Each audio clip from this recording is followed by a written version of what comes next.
فوز امری اللہ ان اللہ بصیر بالعباد ولا حول ولا قوة الا باللہ العلی العظیم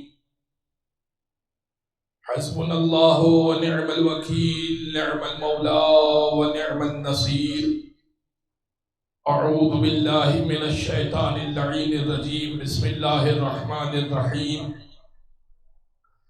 الحمد للہ الذی لا مضاد له فی ملکہ ولا منازع له فی امرہ ولا شبیہ له فی عظمتہ ثم الصلاة والسلام على رسوله الكريم الأمي المكي المدني القرشي الهاشمي بالقاسم محمد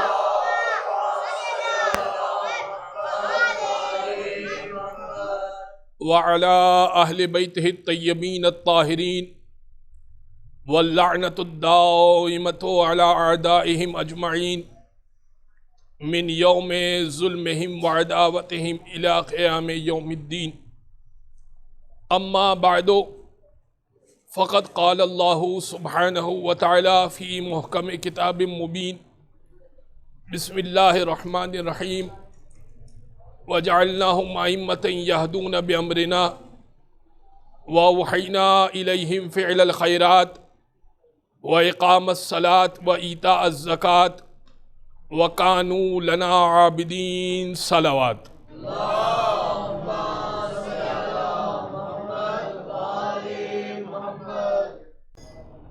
حضرت گرامی مرزا سلامت علی دبیر علی اللہ مقامہ کا شعر ہے، اور جس بند کے لیے آپ کو زحمت دے رہا ہوں اسے غور سے سماعت فرمائیے گا۔ پوری مسدس کے اندر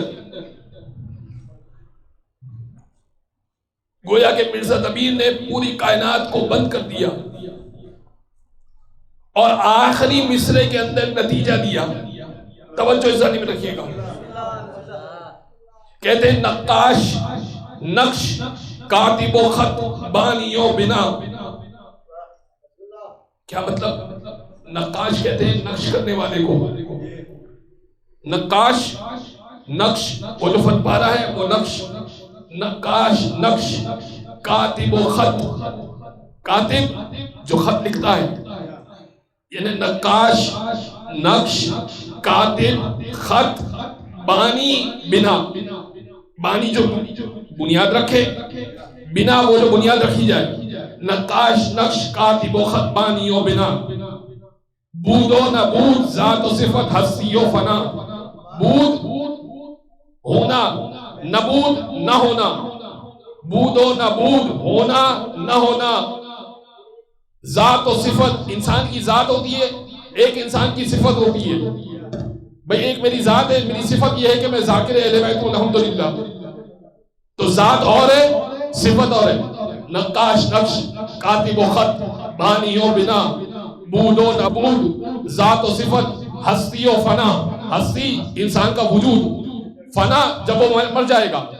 نقاش نقش کاتب و خط بانی و بنا، بود و نبود ذات و صفت ہستی و فنا، آدم ملک زمین و فلک گرد و کیمیا، آدم ہم سب آدم کی اولاد سے، آدم ملک ایک اور جنس، آدم ملک زمین و فلک، زمین اور فلک گرد و کیمیا، یہ مٹی اور اس کے ساتھ ملنے والی تمام اجزاء، اس کے ساتھ ملنے والے تمام اجزاء۔ نقاش نقش کاتب و خط بانی و بنا، بود و نبود ذات و صفت ہستی و فنا، آدم ملک زمین و فلک گرد و کیمیا، دنیا و دی حدوث و قدم بند و خدا، سب شاہد کمال شہ مشرقین ہے، سب شاہد یہ سارے، نقاش نقش کاتب و خط بانی و بنا، بود و نبود ذات و صفت ہستی و فنا، آدم ملک زمین و فلک گرد و کیمیا، دنیا و دی حدوث و قدم بندہ و خدا، سب شاہد کمال شہ مشرقین ہے۔ جب تک خدا کا ملک ہے مالک حسین ہے.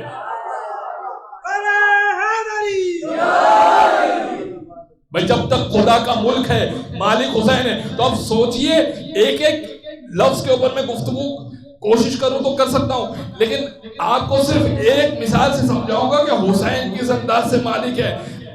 مرزا تبین نے کیا کہا؟ آدم بھی شاہد کمال شہ مشرقین ہے، یعنی آدم بھی جانتا ہے کہ حسین ابن علی کی ذات کیا ہے، اور ملک بھی جانتا ہے کہ حسین ابن علی کی ذات کیا ہے. تو میں ایک آدم کی مثال دوں گا، ایک ملک کی مثال دوں گا، اور انشاءاللہ نتیجے کو آپ تک پہنچا دوں گا. سنیے گا، آدم کی نسل سے نوح جب تبلیغ پر جایا کرتے تھے 2500 سال عمر پائی، 2500 سال عمر پائی. جب تبلیغ پر جایا کرتے تھے لوگ پتھر مارا کرتے تھے. 80 افراد مسلمان ہوئے، 80 افراد مسلمان ہوئے. اتنے پتھر کھاتے تھے، اتنے پتھر کھاتے تھے کہ لہو لہان ہو کے گھر پہ آتے تھے. نوح کی بیوی بھی نوح کی ماننے والی نہیں تھی، بیٹا کنعان بھی نوح کا ماننے والا نہیں تھا. تو نوح بڑے تنہا تھے، زخم سے چور گھر پہ آیا کرتے تھے. تو پھر تنہائی کون دور کرتا تھا؟ بہار الانوار میں اللہ مجلسی لکھتے ہیں کہ چھٹے امام یہ فرماتے ہیں کہ جبرائیل آیا کرتے تھے اور اپنے پروں کو حضرت نوح سے مس کیا کرتے تھے اور نوح کے سارے زخم بڑھ جایا کرتے تھے. اب سمجھیے گا، آدم، ملک، زمین و فلک، گرد و کیمیا سب شاہد کمال شہ مشرقین ہے. بھائی جب کوئی نبی بیمار ہو تو ملک شفا دیا کرتا ہے، جب ملک بیمار ہو تو حسین کا جولہ شفا دیا کرتا ہے.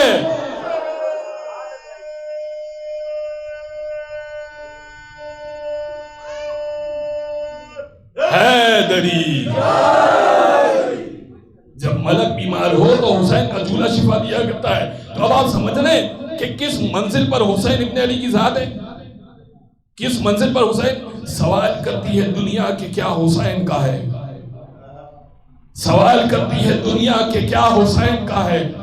خدا پاک کے سب ہیں، خدا حسین کا ہے. علی کی بیٹی کا یہ اعجاز تو دیکھو، علی کی بیٹی کا یہ اعجاز تو دیکھو، محل یزید کا فرش عزا حسین کا ہے. بھائی پہلی مجلس تو وہی منعقد ہوئی تھی نا، پہلی مجلس تو یزید کے محل میں ہی منعقد ہوئی تھی. بازرگان گرامی، ایک مرتبہ انڈیا میں سیمینار رکھا گیا، سیمینار رکھا گیا، عنوان تھا اگر کربلا نہ ہوتی تو کیا ہوتا. بڑا مشکل عنوان ہے، کربلا نہ ہوتی تو کیا ہوتا. اب مختلف مذاہب کے لوگ آئے ہوئے تھے، ہر ایک کو 5 منٹ کا وقت دیا گیا تھا. مختلف مذاہب، مختلف مسلک کے لوگ آئے ہوئے تھے. بہت بڑا سیمینار ہوا تھا. آپ تاریخ میں دیکھیں، سرچ کریں گے تو آپ کو مل جائے گا. شیعت کی طرف سے علامہ علی نقی نقن صاحب، علامہ علی نقی نقن صاحب شیعت کی طرف سے ریپریزنٹ کرنے گئے تھے. اب علامہ علی نقی نقن صاحب انڈیا کے بہت بڑے خطیب ہیں، اعلی اللہ مقامہ، انتقال ہو چکا. جس طرح پاکستان میں علامہ طالب جولی صاحب تھے، اس انداز سے علامہ علی نقی نقن صاحب انڈیا میں تھے. تو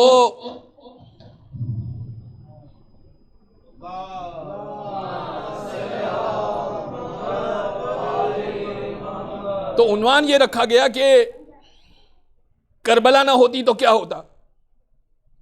اچھا، علامہ کی عادت تھی، آپ اگر علی نقی نقن صاحب کی پرانی کوئی آڈیو اٹھا کر دیکھیں تو 1 گھنٹے کی اسپیچ کے اندر وہ 1 منٹ کا خطبہ پڑھتے تھے، 1 منٹ کا خطبہ پڑھتے تھے، بقیہ وہ اسپیچ کیا کرتے تھے، درس دیا کرتے تھے، مجلس پڑھا کرتے تھے.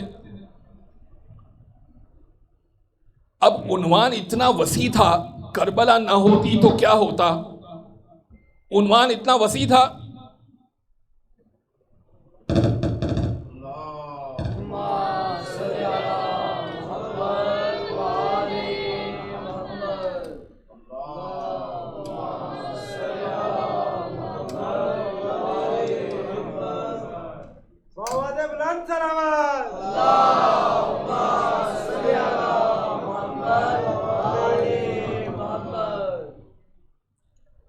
عنوان اتنا وسیع تھا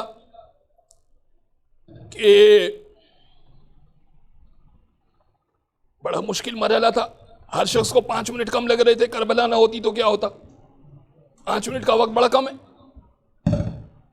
اس دن علامہ نے 4.5 منٹ کا خطبہ پڑھا. اب سب پریشان ہو گئے. توجہ رکھیے گا, یہ مائک تو تنگ کرتا رہے گا. سب پریشان ہو گئے کہ بھائی شیعت کی طرف سے عنوان بھی بہت بڑا ہے, وقت بھی بڑا محدود ہے, اور عنوان اتنا وسیع ہے کہ کربلا نہ ہوتی تو کیا ہوتا. علامہ صاحب نے 4.5 منٹ کا تو خطبہ پڑھ دیا, تو اب وہ ایسی کیا بات بیان کریں گے آدھی منٹ میں کہ پورے عنوان کو وہ سمیٹ دیں گے. اچھا, میں جو جواب دوں گا جو انہوں نے پڑھا, وہ جواب کو سمجھنے کے لیے, توجہ جانب, جو جواب کو سمجھنے کے لیے تاریخ میں لے جانا چاہوں گا, لیکن جو پہنچ جائے اس کو میرا سلام ہے. علامہ نے جملہ کہا میں موضوع 4.5 منٹ کا خطبہ پڑھا. 4.5 منٹ کے بعد کہنے لگے میں موضوع کو اس طرح سے سمیٹتا ہوں کہ اگر کربلا نہ ہوتی تو جمعہ بدھ کو ہوتا. بھائی اگر کربلا نہ ہوتی تو جمعہ بدھ کو ہوتا. تو اب کب ہوا ایسا کہ جمعہ بدھ کو ہو؟ بھائی تاریخ میں ایسا ہوا یا نہیں ہوا؟ تو اب میں تاریخ بچوں کے لیے عرض کر رہا ہوں, بڑے تو واقف ہوں گے. ایک مرتبہ حاکم شام کو, یزید کے باپ کو, شام سے سفر پہ جانا تھا. جب شام سے سفر پہ جانا تھا تو بیچ میں ایک جمعہ آ رہا تھا. اب اس نے کہا کہ جمعہ تو کسی کے حوالے نہیں کر سکتا میں,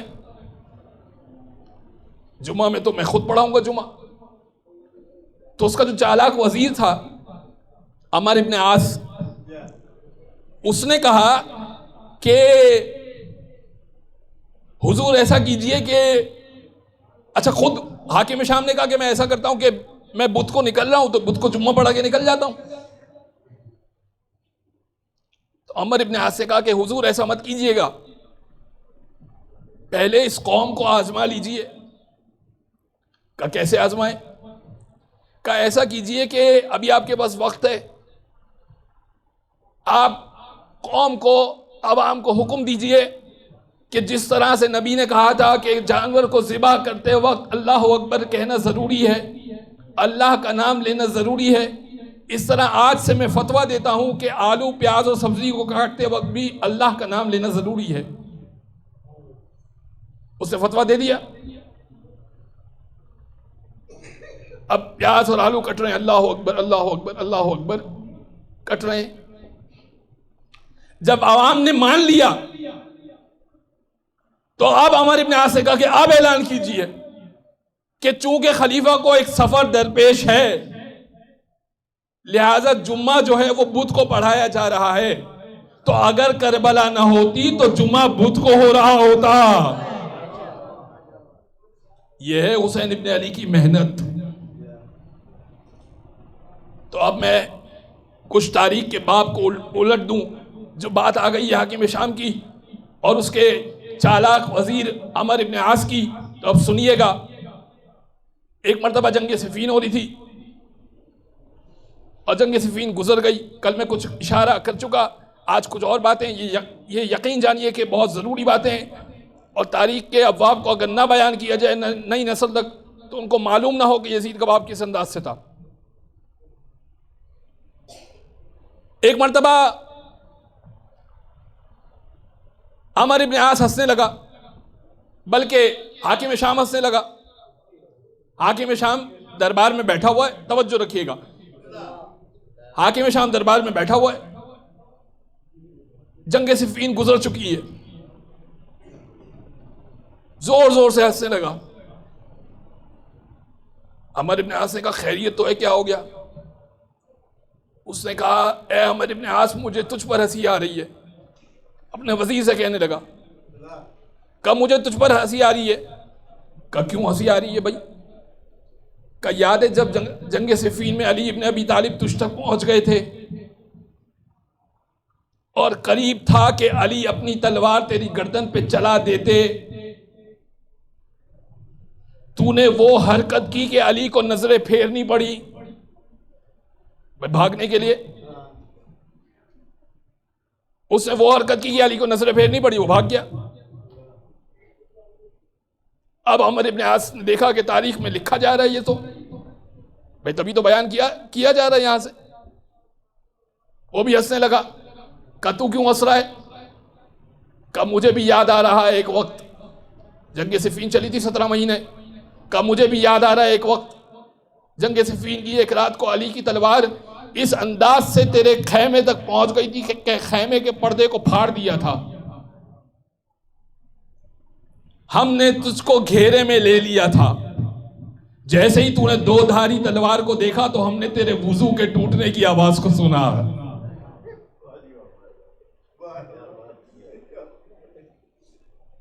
اب جو سمجھ گئے وہ سمجھ گئے. اب تو پریشان ہو گیا وہ حاکم شام، پریشان ہو گیا. کہنے لگا چھوڑ علی کی بات کو، آج سے یہ لکھ لے، توجہ رکھیے گا جملے پر، کہ آج سے تو یہ لکھ لے علی کے مقابلے میں ڈٹ جانا تو چھوڑ، بھاگ جانا بھی بہادری ہے. بھاگ جانا بھی بہادری ہے علی کے مقابلے میں. کسی نے علی سے سوال کیا تھا جنگ صفین میں، کہا تھا کہ یا علی آپ تیز گھوڑا کیوں نہیں رکھتے؟ علی کا گھوڑا بڑا سست تھا. مولا کا گھوڑا بہت تیز نہیں بھاگتا تھا، بوڑھا ہو چکا تھا.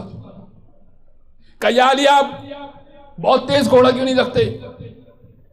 کہ تیز رفتار گھوڑے کی 2 ہی افراد کو ضرورت پڑتی ہے، یا جو بھاگنا چاہتا ہے یا بھاگنے والے کا پیچھا کرنا چاہتا ہے. نہ علی بھاگتا ہے نہ بھاگنے والے کا پیچھا کرتا ہے. یہ علی ابن ابی طالب کی بہادری ہے. کوئی بھاگ رہا ہے تو بھاگنے دیتے تھے. بازان گرامی، یہ حسین ابن علی اس مرحلے پر ہیں کہ یہدون بامرنا کی منزل پر کس انداز سے ابی ابن کعب اہل سنت کے راوی ہیں. ان سے خود یہ روایت تو امام حسین سے اب تک پہنچی. امام حسین کی ذات پر ایک درود پڑھ دے محمد و آل محمد پر.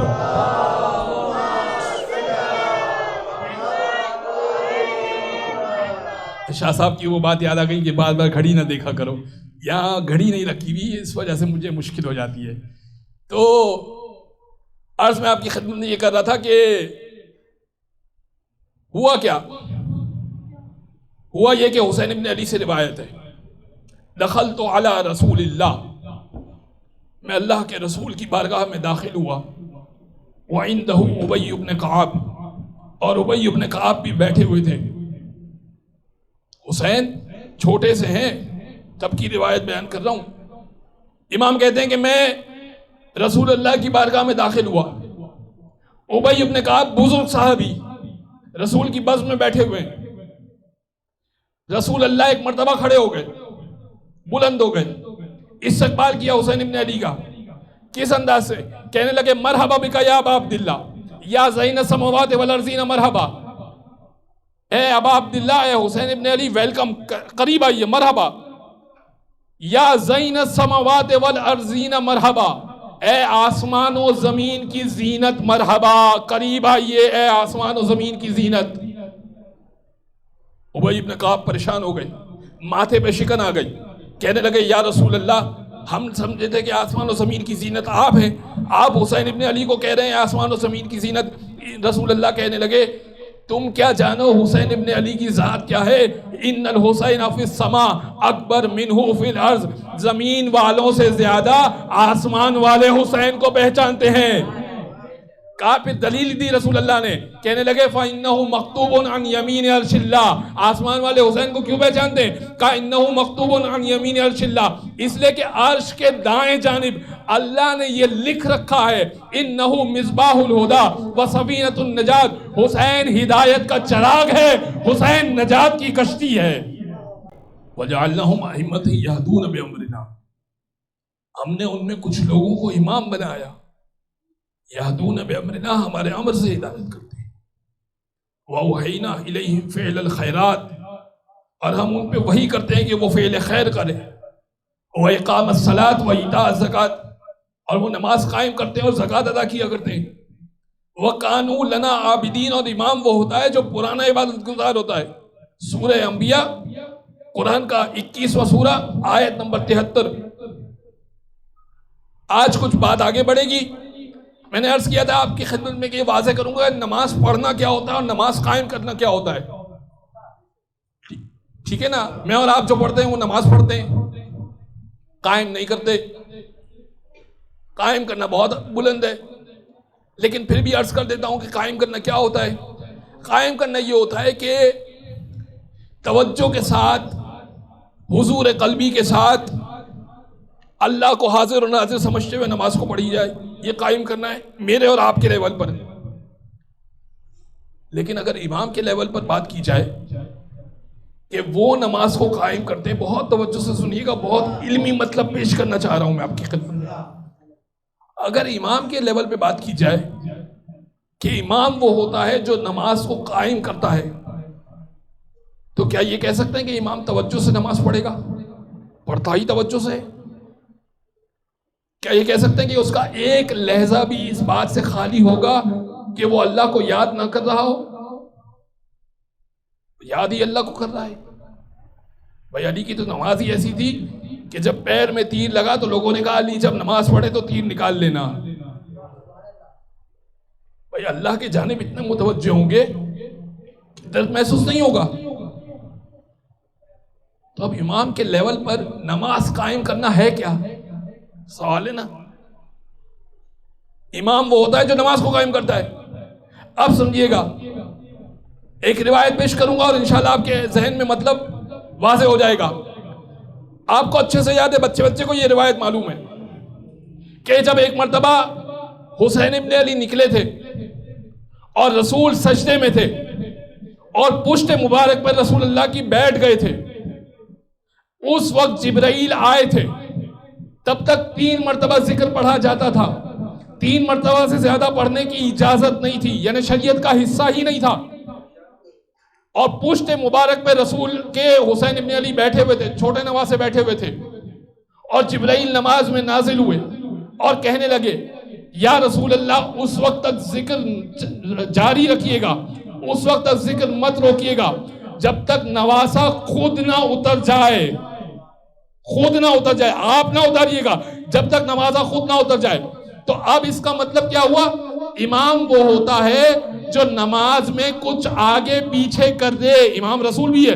اگر امام وہ ہوتا ہے جو نماز میں کچھ بڑھا بھی دے تو نماز ویسی ہی رہتی ہے. میں اور آپ وہ ہیں جو نماز میں اگر 70 کی جگہ 100 پڑھ لیں تو نماز اچھی نہیں ہوگی، نماز باطل ہوگی. تو اب سمجھیے گا اس شعر کو، سر مبارک جھکا ہوا تھا، نماز سرور پڑھا رہے تھے، حضور آگے صحابہ پیچھے، وہ فرض اپنا نبھا رہے تھے. محب ایسے میں مسکراتے، حسین گھر سے جو آ رہے تھے، حسین پشتے نبی پہ بیٹھے زمانے بھر کو بتا رہے تھے ملے گی جنت پیے گا کوثر اسی کو محشر میں چین ہوگا. ملے گی جنت پیے گا کوثر اسی کو محشر میں چین ہوگا.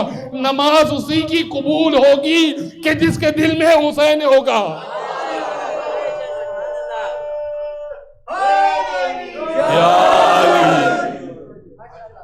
بھائی مجھے بتائیے اللہ کے رسول جب نماز پڑھ رہے تھے تو دل میں حسین ابن علی تھے یا نہیں تھے؟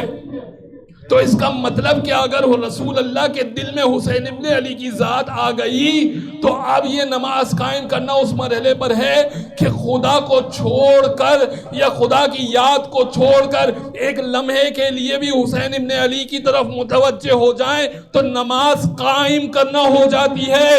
نماز ادا نہیں ہو رہی ہے، نماز قائم ہو رہی ہے. دل میں حسین ابن علی ہونا نماز کو قائم کرتا ہے. وَإِيتَاءَ الزَّكَاةِ امام وہ ہوتا ہے جو زکوٰۃ ادا کیا کرتا ہے.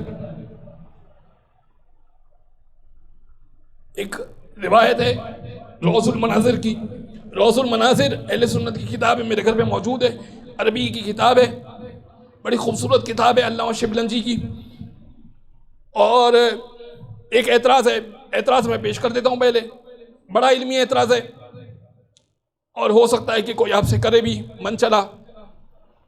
کیا اعتراض ہے بے حضور آپ ایک مرتبہ تو یہ کہتے ہیں کہ علی ایسے نماز پڑھتے تھے کہ پیر سے تیر نکال لیا جاتا تو پتہ نہ چلتا تھا، ٹھیک ہے نا بھائی؟ ایک مرتبہ کہتے ہیں کہ انما ولیکم اللہ ورسولہ والذین آمنوا والذین یقیمون الصلاۃ ویؤتون الزکاۃ وہم راکعون، اللہ تمہارا ولی ہے، اس کا رسول تمہارا ولی ہے، اور وہ صاحبان ایمان تمہارے ولی ہے جو حالت رکوع میں زکوٰۃ دیتے ہیں۔ تو حالت رکوع میں زکوٰۃ کس نے دی تھی؟ علی نے دی تھی۔ تو بھائی یا تو یہ کہہ دیجئے کہ امام توجہ سے پڑھتا ہے نماز تو پیر سے تیر نکال لیا گیا، پتہ نہ چلا، وہ فضیلت علی کو دے دیجئے، یا پھر یہ فضیلت دے دیجئے کہ انگوٹھی دی تھی توجہ نہیں تھی۔ بھائی اعتراض تو ہے، بھائی انگوٹھی دی تو توجہ نہیں تھی، تبھی تو سائل کو انگوٹھی دی، اللہ کی نظر سے غافل ہو گئے۔ تو اب اس کا جواب اہل سنت کے عالم نے دیا، میرے پاس سے جواب نہیں ہے، علامہ شبلنجی نے جواب دیا کہ بعض لوگ دو روایتوں کو جوڑ کر اعتراض پیدا کرتے ہیں کہ علی کی توجہ ہوتی تھی یا نہیں ہوتی تھی، یا تو یہ مانو کہ علی کی توجہ ہوتی تھی یا یہ مانو کہ یہ آیت علی کی شان میں ہے۔ تو میں اس کا ان دونوں باتوں کو جوڑ کے ایک روایت پیش کروں گا، علامہ شبلنجی کہتے ہیں کہ ایک روایت پیش کروں گا، وہ پوری روایت جو پڑھ لے گا اس کو جواب مل جائے گا کہ انگوٹھی والی روایت جو ہے وہ روایت ابو ذر سے ہے۔ ابو ذر کہتے ہیں کہ میں ایک مرتبہ اللہ کے رسول کے پاس بیٹھا ہوا تھا مسجد نبوی میں، علی اپنی نماز فرادہ پڑھ رہے تھے، سائل داخل ہوا، علی کی توجہ کہاں ہے؟ نماز میں، اللہ کی بارگاہ میں، سائل داخل ہوا۔ ابو ذر کہتے ہیں کہ ایک مرتبہ سائل نے سوال کیا، ہے کوئی جو مجھے سیراب کر سکے؟ ہے کوئی جو میرا مسئلہ حل کر سکے؟ ہے کوئی جو مجھے کچھ عطا کر سکے؟ ابو ذر کہتے ہیں کہ میں نے رسول کو دیکھا، میرے رسول سے تو آگے نہیں بڑھ سکتے تھے نا، کہ رسول نے کچھ نہیں کہا، جواب نہیں دیا اس سائل کو۔ تین افراد موجود ہیں، ابو ذر، اللہ کے رسول، علی اپنی نماز پڑھ رہے فرادہ۔ سائل نے سوال کیا، رسول نے جواب نہیں دیا۔ ابو ذر کہتے ہیں پھر میں نے بھی جواب نہیں دیا، جب رسول نے جواب نہیں دیا تو میں کہاں سے جواب دوں گا؟ اس نے 3 مرتبہ یہ سزا لگائی۔ مسجد نبوی چھوٹی ہے، اس زمانے میں تو بہت بڑی ہے، پورا مدینہ اس زمانے کا مسجد نبوی ہے، اس زمانے کا مدینہ اس زمانے کا مسجد نبوی ہے، لیکن اس زمانے میں رسول اللہ کے زمانے میں مسجد نبوی بہت چھوٹی ہوا کرتی تھی، کہ چھوٹی سی مسجد، 3 افراد موجود ہیں، علی اللہ کی بارگاہ میں نماز پڑھ رہے ہیں، رسول خاموش ہیں، ابو ذر بھی خاموش ہیں۔ 3 مرتبہ سزا لگائی اس نے، سائل نے، اور سائل نے سزا لگانے کے بعد یہ کہا، پالنے والے تیری بارگاہ سے خالی جا رہا ہوں۔ علامہ شبلنجی کہتے ہیں کہ جو یہ اعتراض کرتے ہیں کہ علی توجہ سے نماز نہیں پڑھتے تھے، علی توجہ ہی سے نماز پڑھتے تھے۔ جب سائل نے پہلی مرتبہ سزا لگائی، نہ رسول نے جواب دیا نہ علی نے جواب دیا، نہ جب دوسری مرتبہ سزا لگائی نہ رسول نے جواب دیا نہ علی نے جواب دیا۔ سائل نے کہا اے پروردگار تیری بارگاہ سے خالی جا رہا ہوں۔ سائل کی یہ صدا علی نے وہاں سنی تھی، عطا یہاں کیا تھا۔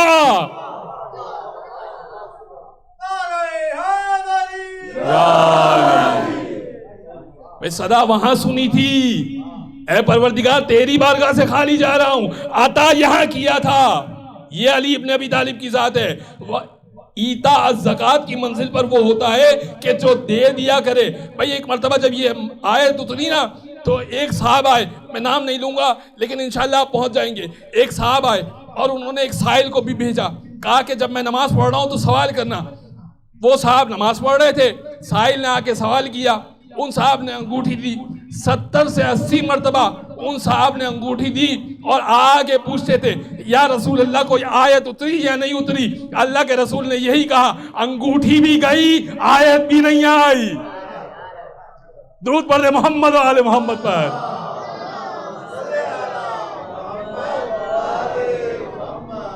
بس ایک مناظرہ جلدی سے پیش کروں گا آپ کی خدمت میں۔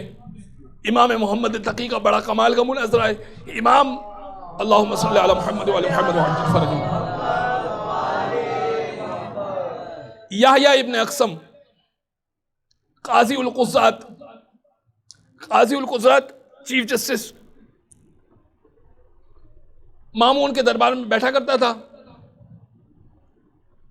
امام کو ایک دن گھیر کے لے کر آیا.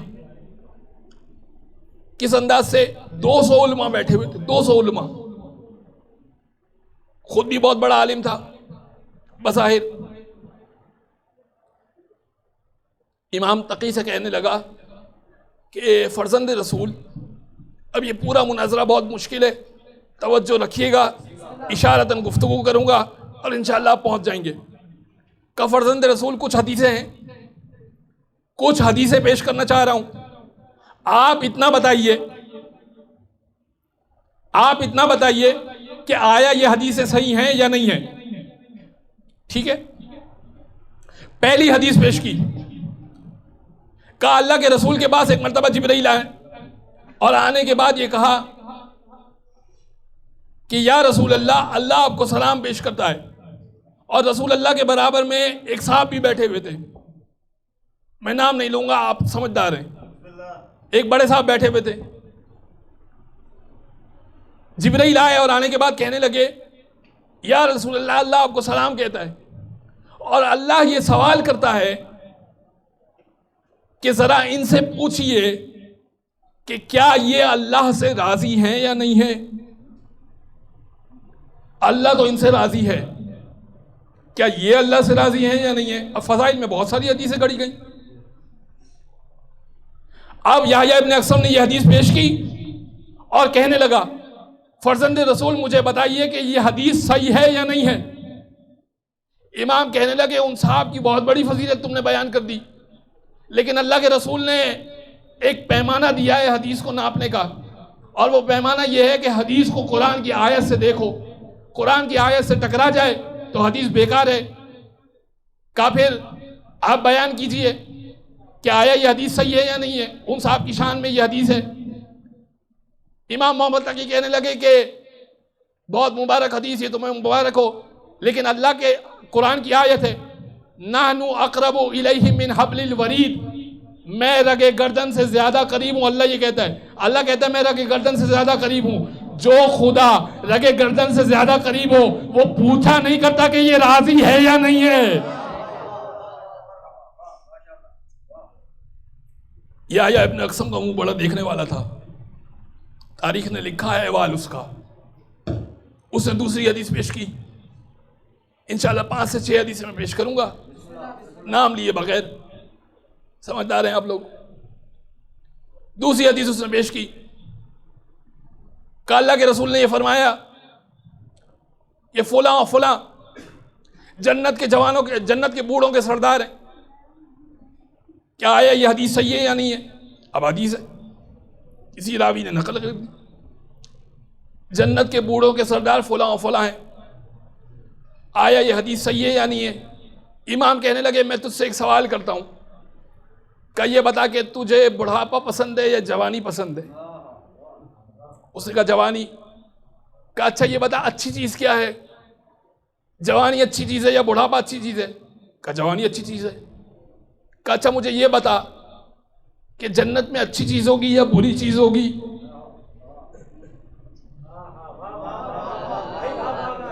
اس نے کہا کہ جنت میں ہر اچھی چیز ہوگی.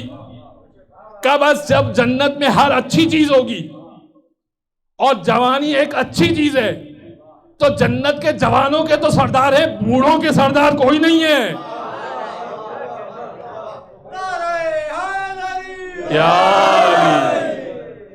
اسی لیے اللہ کے رسول نے کہا تھا ان الحسن والحسین سید شباب اہل الجنہ, جنت میں ہر شخص جوان ہو کر جائے گا, کوئی بوڑھا نہیں جائے گا. ہاں بوڑھے لوگ جائیں گے لیکن جہنم میں جائیں گے. بس نے ایک اور مرتبہ حدیث پیش کی کہ فلاں فلاں فرزند رسول, میرا سوال ہے, فلاں فلاں جبرائیل و میکائیل کی مانند ہے. تیسری حدیث آپ دیکھ رہے ہیں کیسے فضائل ہیں. کہ فلاں فلاں جبرائیل و میکائیل کی مانند ہے, آپ کی کیا رائے ہے اس بارے میں؟ امام کہنے لگے کوئی مسئلہ نہیں, بڑی مبارک حدیث ان کی شان میں بیان کی تم نے, بہت اچھی بات ہے. مجھے اتنا بتا دو کیا جبرائیل و میکائیل نے کبھی شرک کیا تھا؟ یا رسول کو نسبت دینا بھی نہیں آتی تھی؟ بھائی نسبت دیتے ہیں تو سیم چیزوں کی نسبت دی جاتی ہے. کیا جبرائیل و میکائیل نے شرک کیا تھا یا رسول کو نسبت دینا نہیں آتی تھی؟ اس نے کہا کہ فرزند رسول چوتھی حدیث، وہ حدیث یہ ہے کہ اللہ کے رسول نے فرمایا انا مدینۃ العلم وعلی بابھا، میں علم کا شہر ہوں، علی اس کا دروازہ ہے. لیکن حدیث یہاں مکمل نہیں ہوتی. فلاں صاحب اس کی چھت ہے، فلاں اس کی کھڑکی ہے، فلاں اس کا پرنالہ ہے. یہ پوری حدیث پیش کی یحییٰ ابن اقسم نے. یحییٰ ابن اقسم نے پیش کی، میں تاریخ میں دکھا سکتا ہوں آپ کو، بہار الانوار کی جلد نمبر 9 میں یہ روایت موجود ہے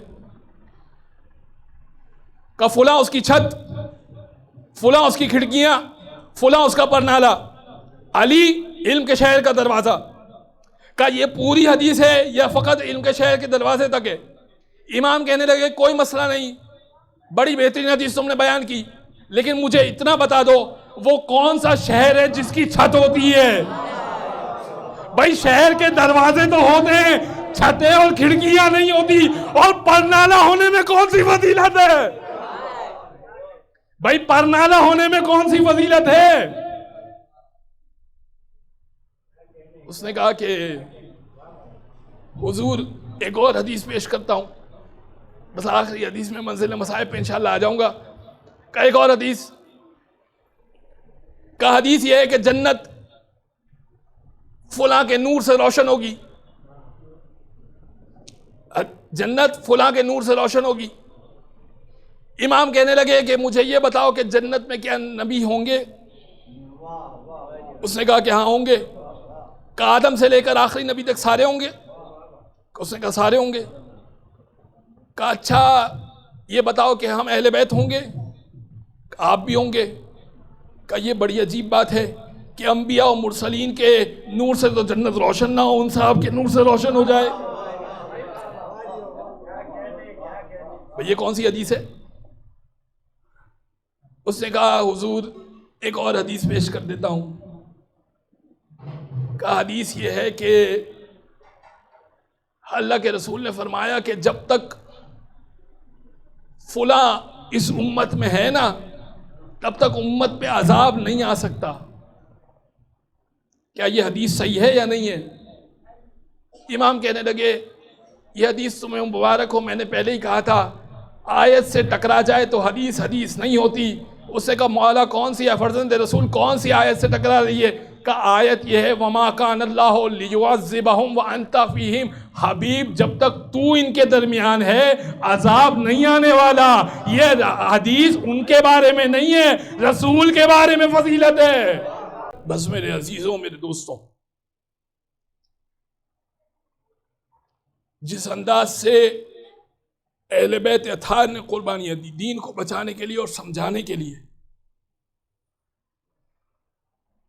وہ کس انداز سے یہدون بامرنا کی منزل پر ہے، کس انداز سے ہدایت کرتے ہیں. جانتے ہیں حسین نے آخری خطبے میں کیا کہا تھا؟ بڑا عجیب خطبہ ہے، بہت کم پڑھا جاتا ہے ممبر سے، یہ شب عاشور موقع نہیں ہوتا.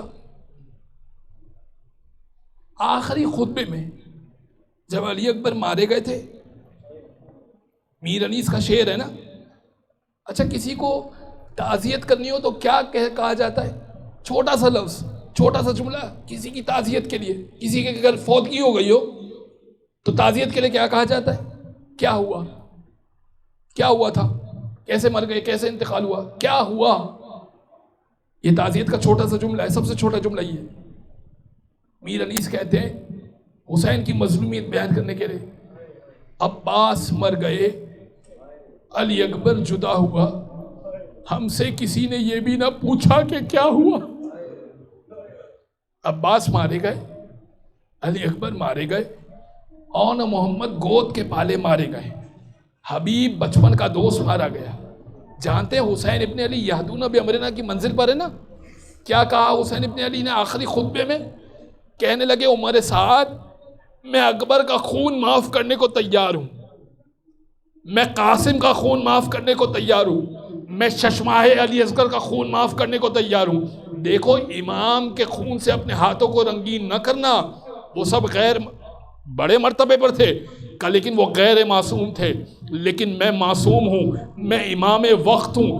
امام کے خون سے اپنے ہاتھوں کو رنگین نہ کرنا. لیکن انہوں نے کہا کہ ہم آپ کو کلمہ گو سمجھتے ہی نہیں ہیں. ایک مرتبہ حسین کہنے لگے یہ بتا دو مجھے کہ کیا میں علی کا بیٹا ہوں یا نہیں ہوں؟ کہا تم علی کو مانتے ہو یا نہیں مانتے؟ اس نے کہا ہم علی کو مانتے ہیں. کہا نبی کا کلمہ پڑھتے ہو یا نہیں پڑھتے؟ کہا ہم نبی کا کلمہ بھی پڑھتے ہیں. کہا فاطمہ کو مانتے ہو یا نہیں مانتے؟ کہا شہزادی فاطمہ. کہا میں اسی کا لخت جگر ہوں. کہا نہیں, ہم آپ کو یا تو سر آپ کا اتاریں گے یا آپ کو بیعت کرنا پڑے گی. بس ایک مرتبہ حسین کہنے لگے اب اس کی جنگ دیکھو. تلوار چلاتے جاتے تھے, کہتے جاتے تھے اب اس کی جنگ دیکھو جس کا علی اکبر مارا گیا, اب اس کی جنگ دیکھو جس کا قاسم مارا گیا, اب اس کی جنگ دیکھو جس کا چشمہ علی اصغر مارا گیا. کہتے جاتے تھے, تلوار چلاتے جاتے تھے. بس ایک مرتبہ خیموں سے آواز آئی, بڑی بلند آواز آئی, خیموں سے آواز آئی. حسین زمین پر نہ زین پر تھے نہ زمین پر تھے. حسین ایک مرتبہ تیروں کے بستر پر تھے اور ایک مرتبہ عمر سعد پریشان ہو گیا. میں انشاءاللہ جناب سکینہ تک آنا چاہتا ہوں. ایک مرتبہ عمر سعد پریشان ہو گیا, حسین مارے گئے یا نہیں مارے گئے؟ اتنے تیر لگے تھے, تاریخ نے لکھا 950 تیر حسین ابن علی کو لگے تھے. اب یہ کیسے معلوم ہو کہ حسین مارے جا چکے یا نہیں مارے جا چکے؟ عمر سعد کہنے لگا ایسا کرو حسین کے خیمے کی طرف تیر پھینکو, اگر تو حسین اٹھ گئے تو سمجھنا حسین زندہ ہے, اور اگر حسین نہ اٹھے, کسی میں ہمت نہیں تھی نا حسین کے اوپر حسین کو مار سکے, شہید کر سکے. ایک مرتبہ خیمے کی طرف تیر بڑھایا. امام حسین زیارت ناہیہ کا جملہ امام زمانہ کہتے میرا سلام ہو اپنے جد حسین پر, نیم آنکھوں سے خیمے کی طرف دیکھ رہے تھے. ارے سکینہ زندہ ہوں, پریشان نہ ہونا. ارے ام کلثوم زندہ ہوں, ارے زینب میں زندہ ہوں. پر نیم آنکھوں سے, نیم آنکھیں سمجھتے ہیں نا, آدھی کھلی بھی آنکھوں سے حسین دیکھ رہے. کیا بے بسی ہوگی حسین ابن علی کی. ایک مرتبہ سکینہ جب پتہ چل گیا, سکینہ ایک مرتبہ قیدی لے گئی. کیسے لے گئی؟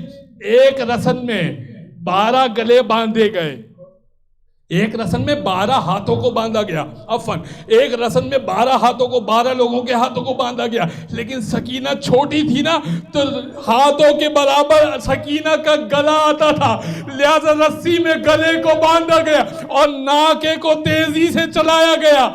سکینہ کے ساتھ اور چھوٹے چھوٹے بچے زمین پر گرے. جناب زینب نے اپنی اونچائی سے, اونٹ کی اونچائی سے اپنے آپ کو گرا دیا. ایک مرتبہ عمر سعد آیا, اس نے کہا کیا ہوا, قافلہ کیوں روکا؟ اس نے کہا, چلانے والے نے جس کے ہاتھ میں مہار تھی, اس نے کہا کہ جناب زینب نے اپنے آپ کو گرا دیا ہے. جناب زینب کے پاس گیا, تازیہ نہ مارا جناب زینب کو, کہا اپنے آپ کو تو نے کیوں گرایا ہے؟ میں الفاظ اس انداز سے پیش کر رہا ہوں جس انداز سے اس سے پیش کیے. کہا اپنے آپ کو آپ نے کیوں گرایا؟ ایک مرتبہ جناب زینب نے کہا حسین کی بیٹی بے کچاوا ماریوں پہ سوار ہونے کی عادی نہیں ہے. ارے حسین کی بچی گر گئی ہے, اسے سنبھال لے. ایک مرتبہ اس نے کہا میں انتظام کرتا ہوں حسین کی بیٹی کا. ایک علیحدہ اونٹ منگایا گیا. راوی کہتا ہے میں سمجھا کہ عمر سعد کے دل میں رحم آ گیا ہے, وہ سکینہ کو الگ سے سوار کرائے گا. بڑی دردناک روایت ہے, سنیے گا. ایک مرتبہ وہ کہتا ہے میں سمجھا کہ شاید عمر سعد کے دل میں رحم آ گیا ہے, وہ سکینہ کو الگ اونٹ پہ سوار کرے گا. لیکن اس نے کیا کیا, اس نے اونٹ کو بٹھایا, جناب سکینہ کو اونٹ پہ لٹا دیا اور اب رسی سے باندھ دیا اور اونٹ کو اٹھایا اور کہنے لگا اب اس کو اتنا تیز دوڑانا کہ سینے پر نشان آ جائے اور خون سے کرتا رنگین ہو جائے. ایسی تیزی سے نشان. جب اتارا گیا نا کوفے میں, جب اتارا گیا جناب سکینہ کو, ایک مرتبہ جناب سکینہ نے بابا کے سر کو بعد میں دیکھا, چچا کے سر کو پہلے دیکھا. کہ چچا سینے پہ خون کے نشان ہے, چچا دامن میں آگ جل چکی ہے. الا ولعنت اللہ علی القوم الظالمین. وسيعلم الذين ظلموا أيّ منقلب ينقلبون. بارے ہمارے اس عظیم توسل کو اپنی بارگاہ میں قبول و منظور فرما. دنیا اور آخرت کا ہر خیر عطا فرما. دنیا اور آخرت کے ہر شر سے محفوظ فرما. امام کے ظہور میں تعجیل فرما. ظہور کی تیاری کرنے کی بہترین توفیق عطا فرما. پالنے والے تجھے واسطہ محمد و آل محمد کا اس بارگاہ میں جن جن لوگوں نے حصہ لیا تعمیر میں جب ابتدائی اشرا ہوا کرتا تھا، ان مرحومین کے درجات کو بلند فرما. خاص طور پہ مرحوم سید نور حسن شاہ، مرحوم سید مسکین شاہ، مرحوم سید نذیر حسین، مرحوم سید سجاد حسین، مرحوم سید نصیر حسین، مرحوم سید شبیر حسین اور تمام ان کے آباء و اجداد، آپ سب کے مرحومین، میرے مرحومین، تمام افراد کے مرحومین کو اس مجلس کا ثواب پہنچے اور ان کے درجات کو بلند فرما. اعلیٰ علیین میں جگہ عطا فرما. ماتم حسین.